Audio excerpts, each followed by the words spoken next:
For anyone out there that wants to do a podcast, my advice to you is to just do it. Just do it. Hi, welcome to the Modern Waiter Podcast. I'm Marlon Joseph, the Modern Waiter, where we discuss all things restaurant business. Learn something. Laugh at something. On today's episode, we are sharing with you our podcast journey, part 2. Boom. We went a little long on last week's episode, and we want to share with you why we started this podcast, what it's like to work in the restaurant industry, and what it's like to put together this show for you. But first, the intro. Tired of working deadbeat jobs for lame pay. I'm tired of getting fired and hired the same day. If you know the rules of the game, then you'll stay. And if you don't, then you'll be a pawn. As usual, I'm joined by my good friend, Danny Davila. What's up, what's up, what's up? Thank you so much for tuning in again. If you do enjoy our show, before we start the show, I want to talk to you about liking and subscribing. It really helps us. It gives wings we need our wings. I get notes, I get messages in the comments or by email, and it really helps us to understand where to go with the show and who is listening and why. And we still do this. We've been doing this this is our 5th year. This is our 5th season, 4 years in. Yes. Strong. Haven't missed a week yet. Nope. And that's because of you, so thank you. And if you haven't done so, do give us a little review on whatever platform you listen to, like Apple or something like that. And if you're with us on YouTube, check us out. Yes, check us out, subscribe. Yeah. It helps us to grow. We are growing. And once you do that, we really know what's going on with the show. Absolutely. And it really Comments, helps us. all the above. Yes, thank you and thank you. And so last time, we went through what we do as restaurant. In the restaurant as servers, how we kind of came up with how we got here.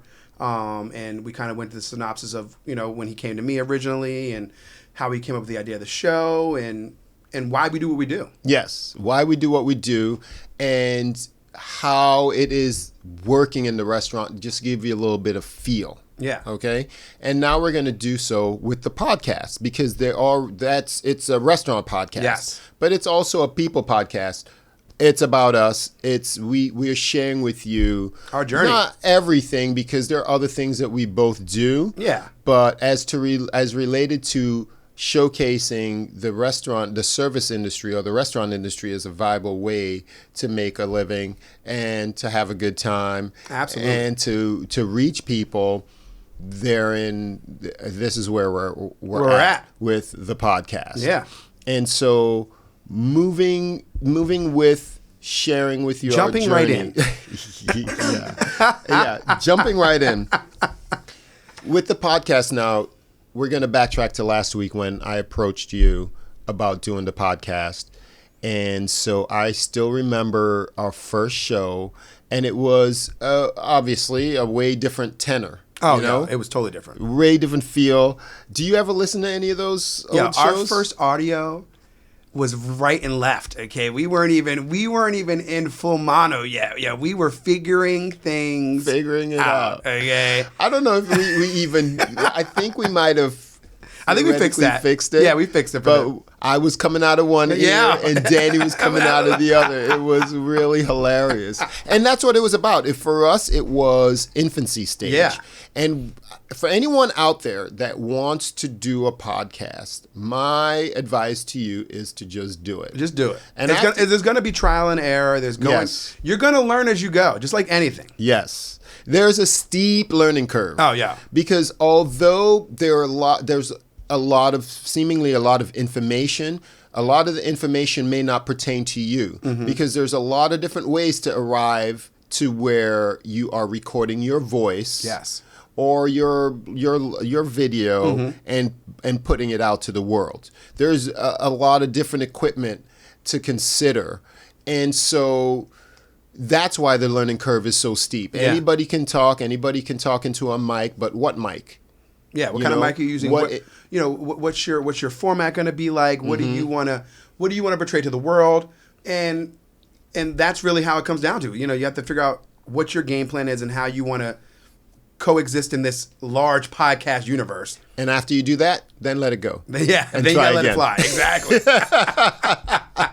Because it's going to change. You're going to say that this is going to be too much work or not. It doesn't sound the way that you want it to. So it's a constant adjustment. And so for us, we started with what we have. Yeah. You know, I think it was Arthur Ashe that says, start where you are, use what you have. I think there's a third part to it. But we started with what we have. Danny, you're in broadcasting and producing, and you are a musician. So he had mics. I had mics. I had but a certain style of mic. Certain style of mics. Sorry, go ahead. Speak to the different types of microphones and what they do. So there's Bluetooth mics now. Now there's XLRs. There's cardioid mics. There's a wide range of mics. There's mics that use for vocal. There's mics used for instruments. There's mics used for on stage. There's mics used for in the studio. There's multiple different mics. We actually use mics that are used for on stage. Yes. But because of our situation, it actually works well because they bounce off sound instead of like when you're in studio, you're in a completely confound area where you're a little square, so those mics are going to be more.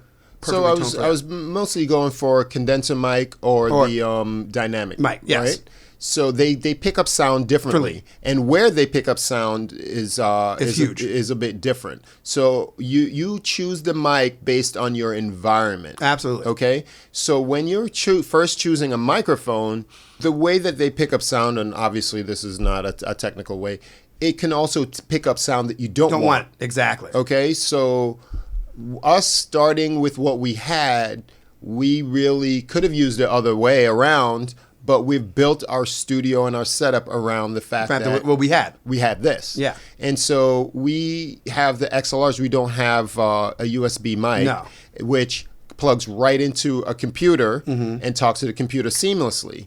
So we had to get an audio interface, which interfaces with the computer absolutely. And the mic. We go a more analog way, but which I like analog in a way. Certain things. Of course you do. But it gives you a different sound. Absolutely. And we have USB mics, and it's a little bit tinier. And you can't with a USB mic. I learned probably about 20 podcasts in that you can't use two on one in the same interface. Okay. Like with different if we were here both using USB mics, it wouldn't work because we'd have to have two separate computers plugged in. Gotcha. We couldn't get the same feed. Yeah. Yeah, I mean, and it depends. There's two of us. Yeah. And then if we have a guest, obviously that's three. We had to upgrade our audio interface yes. because our first one, you don't want to spend a bunch of money. Yeah, we weren't trying to. And yes, originally we were trying to see what we can do with what we had. Yes. So we bought just the bare minimum. And that only had two. It only had a 2-port audio interface, and it ended up being one of the issues. We ended up having audio issues, and it was because of the interface. Yeah. Yeah. It took us forever to figure that part out. Yeah. So we upgraded that part. And so, I mean, we had done a lot of shows trying to troubleshoot different things. And all the while, content is key. Yes. What are you going to talk about and how are you going to deliver it? So tell me about your earliest challenges in the podcast from your side, not the producing side, from being a host. Well, you were just coming into learning how to be a host, and you were the front man of the podcast anyway. So we were both learning together. I've already had a little bit. I went to school obviously for broadcasting, so I was teaching and learning at the same time, if that makes sense. It does, but when it came to content, I've always kind of been myself. I try to just play off of what Marlon says. Marlon's always done the most research. Okay, he's always been very knowledgeable about what we're talking about, and I just interject with what I know off the top of my head. Yes, you're describing what we all know in a sense. I want to know what your personal challenges were during the beginning. My biggest personal challenge was editing. Okay, was definitely in post. Okay, so you didn't really have any issues. I feel comfortable on this side of the world. Okay. My biggest issue was definitely was relearning the post and relearning, things that I had learned in the past, but was not fresh on. Okay. And that's where I spent most of my time and my brain racking was with that. What was your biggest issue with me? No, just certain times, and it was both our issues, just getting to the point, teaching you how to do like interviews, like learning how to pull things out of guests, which you do beautifully now. Okay. But that wasn't even an issue. I knew you were going to grow with that. Okay. Those are the things I was trying to teach you, like, cutting things off, like little things like that. What not to say and to say at the same time. Leaving open-ended questions so the guest could answer you. Even asking me open-ended questions. So if the biggest thing in any kind of broadcasting is you don't want them to say yes or no. You want them to explain themselves. All right. And that is, and from the very beginning, I think we talked about that. What would you like me to improve on? Nothing. You're you, man. I love it. This is what they're here for now. You know what I mean? They get our dynamic. You do a great job. You've grown into what you are, and I think we've both grown into what our style of the show is.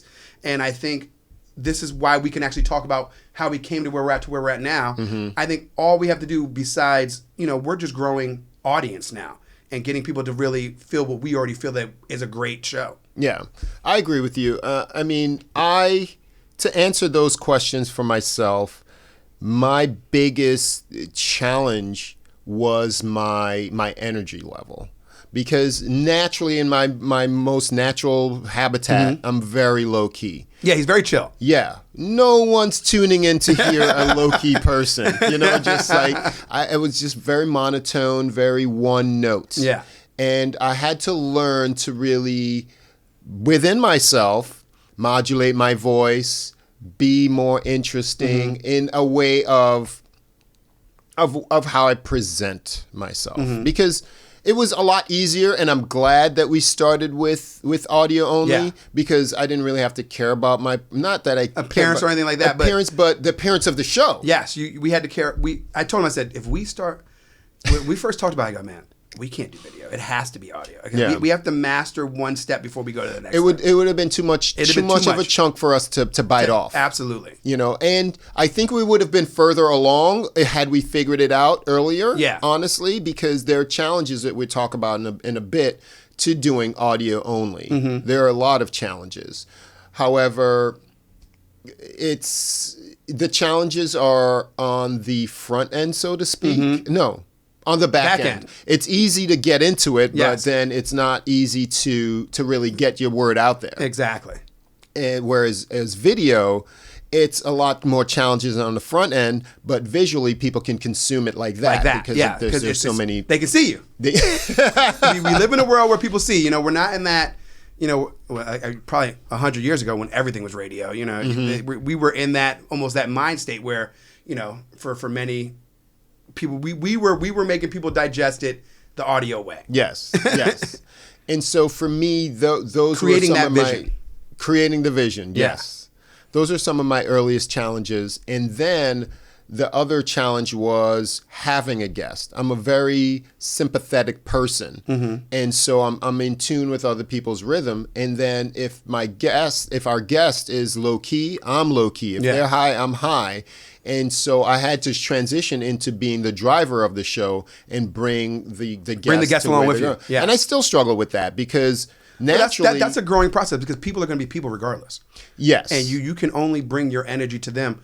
And yes, like you said, you've learned how to guide through a show and bring out what we were just talking about. Not the quick one-word answers. Make them explain themselves. Make them come out of their show a little bit. Mm-hmm. And this way we can really relate to them, and it becomes relatable shows. Yeah.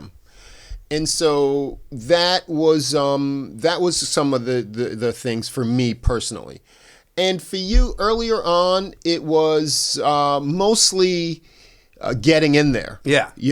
Like being you and getting in there. There was a time when I thought that you disappeared in certain shows because you were almost like a spectator. Yeah. I'm like, man, this is your show too, And so you started to come out of your shell and knowing when to interject and get your punchlines in and things like that, which is very timely, and you do. Oh, my breathing was one of the biggest things. The learning how to not die on the mics. What do you mean? Oh man, you still hear, sometimes you hear my snorts and stuff like that. But okay, man, that's gotten a lot better. But that was probably my biggest challenge on the mic and on air was, I feel like I'm congested all the time. Yeah. And I think our criticism is our is also one of our compliments is we crack each other up. So there's a fair amount of laughing that we do to ourselves. And I don't know if it's entertaining for anybody else, but that's one of the sacrifices that we do make because, hey, we can't please everybody. No. We might as well please ourselves. And that's one of the reasons why we keep going with this thing. And so I was curious to know if you were frustrated with me. I mean, up until very recently, maybe not very recently, I'd say within the last year, we were figuring out so much. There was a great deal of critiquing I did with your producing. You know, it's like, oh, I hear this or I see this and things like that. So it started all over again with the video. Yeah. You know, and it really puts me in a bad position because I don't want to be a critical person. But it's good. That's how you grow and get better. Yes. You know, we end up putting in place checklist and things, you know, like says we were very more systematic, like, and we had it for audio and then we grew it into the video. Yeah. And that is, we needed those things, though. We needed that time to grow as a show because without those little mistakes, without hearing what happened with the audio or with this, we would nowhere be, we wouldn't be into the video as fast as we are. It would have taken at least 2 seasons. True, but I was more worried about it personally, not technically critical, but personally critical because whenever you do this, and for any artists out there, let me know. You could reach out to me in the comments or on on Instagram, the Modern Waiter Podcast for both, or by email, themodernwaiter@gmail.com. Mm-hmm. Let me know because art is personal. Absolutely. And so what you do particularly with the producing is art. So personally, I was worried about you taking it personally. I mean, I did certain times, and we would talk through that and walk through that, and we always had our, you know, if I felt like something wasn't, you know, if I said, hey, and I would tell him, we would go back and forth on certain things, and then certain things, it would make perfect sense. Yeah. Because you need that, though, but creatively, you need that. That's why there are directors and producers. Mm-hmm. That is why there are, you know, actors and, you know, and you have makeup art. You have all there's so many different things in the business. You need your checks and balances, just like the government. Okay, you can't just have one-sided parts of things. That's why there are 3 parts because you have to have checks and balances to make it well. It needs to have, you have to have critics. You know, there's never going to be one without the other. Mm-hmm. I hear what you're saying. I understand completely. And if you let it get under your skin as an artist, you're never going to grow as an artist. True. The growth is important because I felt very justified because it wasn't necessarily me. It was the product. Mm-hmm. You know, it was the show. The bottom line. Yes. You know, the needs of the business, so to speak. And doing that is why, you know, we, like you said, we do have the checklist and things like that. For me, respect is big. And there were times where I'd be emotional about it because time is very important. Absolutely. So I understand the amount of time that you put into doing these things, the amount of time that we put into even getting to this point. That's why if you're going to put your time into anything, oh my gosh, I don't understand why people even do anything half-assed, you know? You might as well give it 100%. You might as well give it 100% because no amount of money buys any amount of time. Yeah. And so we get off the person. Let's talk about the preparation. To be able to prepare, and then we'll start with the audio side of it. To prepare a show, I have really been mindful of not burning myself out because we started with a spreadsheet of all the topics that we could possibly do. And there are topics that are still on there. That we never touched. Yeah. Not because they're hot like lava, but because they're not very executable, whether they're not interested or we don't have the right knowledge for it. And so whenever someone approaches us, and inevitably you can tell when someone's wanting to be on the show. Yeah. And we're kind of okay with it because A, we need content, and B, I know that I would rather have someone who wants to be on the show than someone that I'm pulling to be on the show. Yeah. If someone hesitates, I don't want them. Because you got to get it. Yeah. So that's why I don't mind. But I'm also very honest. If something's not in alignment, I say, why, for the needs of the show, why go there? Exactly. So preparing for a show, mostly I would go for things that I'm interested in. Okay. I want to know if I can teach or learn, and that's how I do the show. And so getting a guest, I don't really like to branch out too far because the relationship I have with someone almost is more important than what I can get from somebody. And so if there is a person that I don't know that's interesting, I would approach them that way and say, hey, I do this. And trust me, it's not very often. And they would either, judging from how they respond to that initial... Yeah. I would then pursue and then go. But if they're kind of not whatever, I'm cool with it, because that's to that detriment. I know that we don't necessarily even try to grow the show. Yeah. We try to grow the show internally as far as, produce something that's interesting, but we don't try to, go out of our realm. Yes. Go out of our realm and say, oh, I want this, I want that, because I rather make my mistakes while nobody's listening, so to speak. Yeah. And so I would go through the list of shows, or as people now, it's a lot easier because people pretty much tell me what they want to hear. What they want to hear. Oh, you should do a show on this, and I either jump for joy or I say, yeah, or we've done that. Half the time we've done it. Yeah, 210 or 12 shows or whatever it is, right? Yeah, that we've done. So once I pick out a topic or two, if I'm not sure about it or if I'm super excited about it, I share it with Danny. Yeah. I say, I don't know how this works, and then we kind of work it out. Or if I know it's a slam dunk, I don't even bother, because after a certain time, I know. Yeah, we're gonna make it work. Yeah, I know we're gonna make it work. And now, in the beginning, I used to be on him to prepare. I thought we would both prepare, but quickly I realized that it makes no sense to overlap efforts. Why would I produce if you're going to produce? Why would you, prepare if I'm going to prepare? And you don't care for it, So I let go of that rather quickly and realized that you are so quick on your feet that you can come in almost like a freestyle rapper, and hear the topic, hear the beat, and then start spitting off some stuff. Yeah. And that's basically, I will write down, I'll do my notes. I work off of index cards because my index cards are my life. I buy them all the time. They're everywhere in this everywhere. Studio, okay? So for my process, I have a legal pad, and that's for long-term goals. Yeah. My legal pad is for 2 to 4 weeks of time that I really want to reference to, and every 2 weeks I have meetings and I do those things. And then the index cards are for reference and for everyday stuff. They will go, if anyone tells me something that I need to do, it goes into my calendar. And then for regular things in reference, index cards. So I prepare all my stuff on index cards. Super organized. Not organized enough.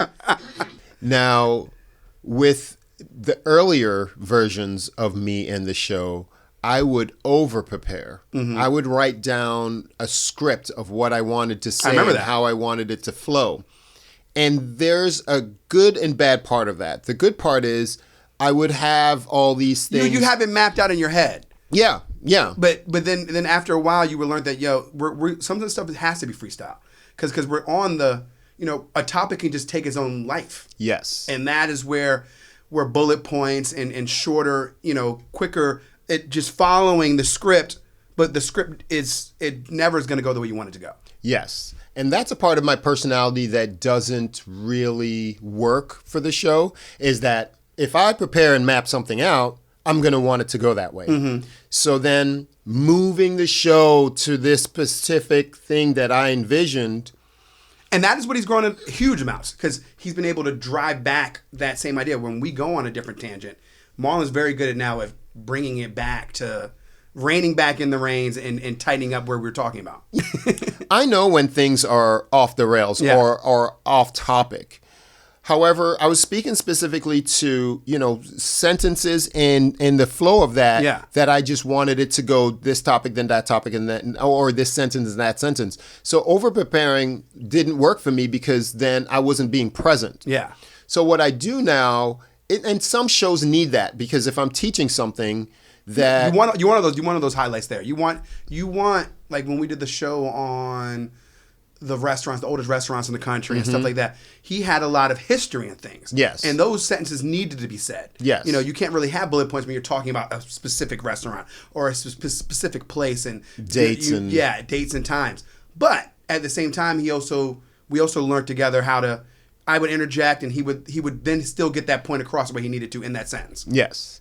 And one thing that I don't know if you picked up on, and we've never really truly discussed it, is that you interject at the best times, particularly when we have a guest. Actually, it works with both of us, where I can check my notes while you're talking, because I'm not speaking, or if I'm off camera and things like that I can see where I'm going to go. And it's particularly helpful with the guest, because I'm even more of a maestro then, because usually there's more of a topic with a guest. We don't just shoot we're not just going in blind with that. Yes. Yeah, it's more of, this is what we're talking about, and then that gives you that time, and I'm looking at the guest, and it gives you that time to interject, and we're back and forth, and like this, I'm looking at the way where the guest would be at if they were here right now.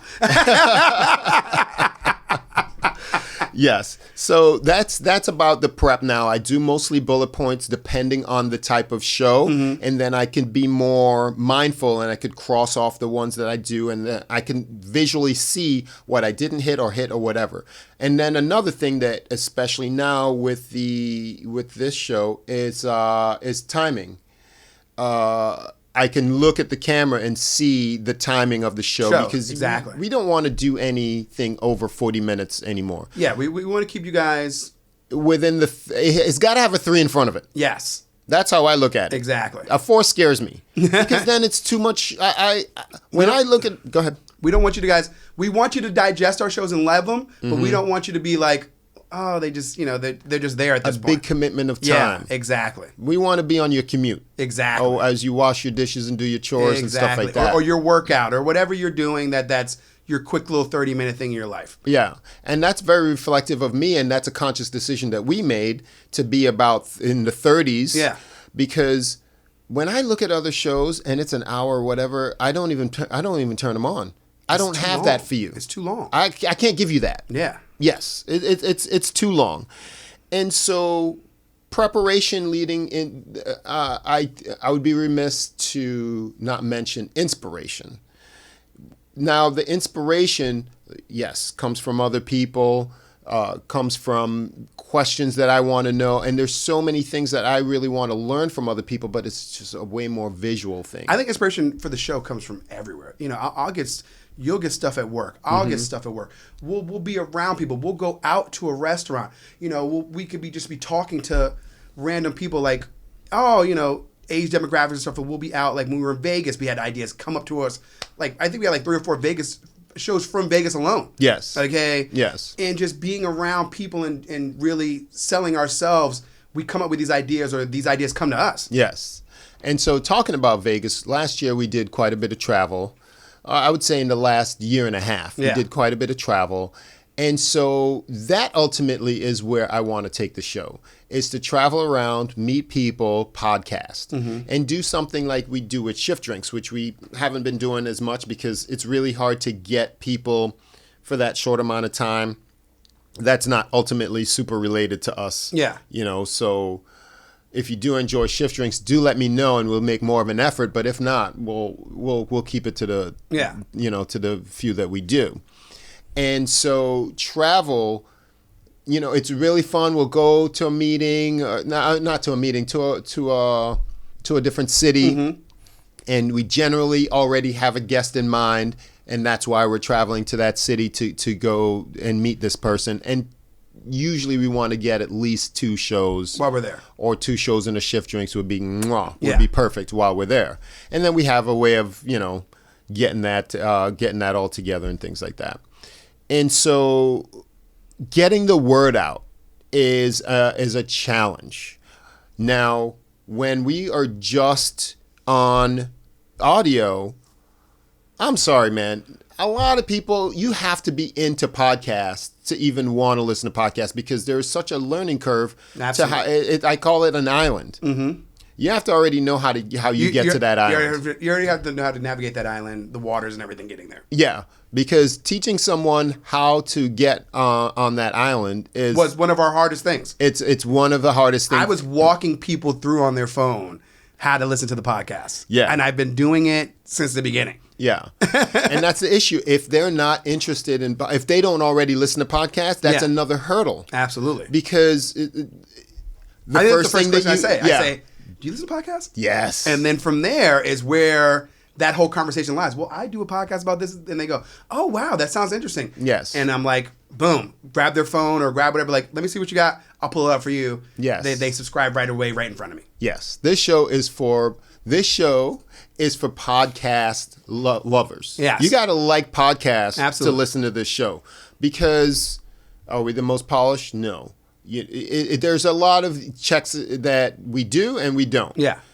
But what it is that people that do like podcasts have a routine. Mm-hmm. They listen while they do X, Y, Z. Exactly. And so that's very important for you as if you want to do a podcast to keep your format the same because this is your audience. Mm-hmm. Often you will find we are older than some. And so our group aren't technologically sound. We're on the border of understanding technology completely but not also understanding the trends True. of the technology now. Yeah. Because I think we definitely are from the generation of knowing technology. You know, we all grew up with phones and video games and all the X, Y, and Z's. But at the same time, we're also crossing that border to where, you know, because the young, it's second nature get to it. them. Yeah, they get it. It's just my kid was born with pretty much with a tablet in her hand. Okay? Yeah. And even then, I think even if they're younger, they may understand what a podcast is, but if they don't listen to it, then, they don't know. Exactly. They don't know how to get to that island or not interested in getting to that island. And so then starting out, I thought I had to be, you know, this amount of subscribers on Instagram and this amount of subscribers on YouTube or whatever. Let's talk about that with you. Let's talk about, you know, your growth in that because you do all that kind of stuff that I don't do. Yeah, but I don't do it like it should be done because I made a conscious decision to still be myself. And to overshare yourself is really not my personality. Mm-hmm. So here's my issue. I can have, you know, let's say 30,000 subscribers or followers on Instagram or whatever thing. That doesn't mean that they listen to podcasts. That doesn't translate directly. Mm-hmm. So there's still another leap to go. There's still another boat or river to cross to get to Podcast Island. Yeah. And so for me, my whole thought pattern my focus is on the podcast and everything else supports it. It takes a lot of effort to put a reel out or to put your life out there and things like that. And I do struggle with, you know, should I or shouldn't I? But if it doesn't directly give me more listeners, what is the point of putting that much effort into it? Yeah. Yes, I've grown because I'm naturally a person that wouldn't even, you know, pick up a camera to say, hey, this is what we're doing. But I understand that's a part of it. Yes. You know, I do it when it's fun for me. Mm-hmm. And to share your personal life, which this is very personal, to do that in such a way that is so constant, it's still going to not necessarily serve the podcast. The percentage down is still a percentage. So that's why I've transitioned to more clips from the podcast because this YouTube thing is a lot more effort. Yes. And so we can let you go on this one. The transition to YouTube was then another stage of infancy, and then another stage of consideration of what the hell are we going to do to next. figure this yes, out. Exactly. And so we got lights, which we never had to do before, and we bought and overbought. Better to have than and not need than need and not have. And so it's really that's another reason why Shift Drinks has stayed an audio format, because it's really challenging to control lighting elsewhere, and we don't really want to put all our gear together and take that everywhere with us. Absolutely. Yes, because we set up at a restaurant on a table and we can do our thing, and it is what it is. And it's quick format, and I love Shift Drinks. I love it. It's a quick format. We're just sitting down. We're shooting the shit with our people, and that is why we love it. And it's it's an in and out kind of thing. We're enjoying a drink with a friend, and we're talking about our shift. And that's why it should stay audio, and that's why we kind of give it to you in the audio. This way you can digest this. In the studio, we have a controlled environment. Yes. We love giving you our input in the controlled environment. We love having the video now. Obviously, all our shows will be in some kind of controlled environment. Whether we're here or somewhere else, we will control the environment. Yes. Okay. I mean, you guys saw it in Vegas. You see it even when we do our remote shows. We try to control the environment the best way we can. Oh yeah, and that is scary. Yeah. So as we travel, that's another big consideration that we have to do, because we are now a visual podcast.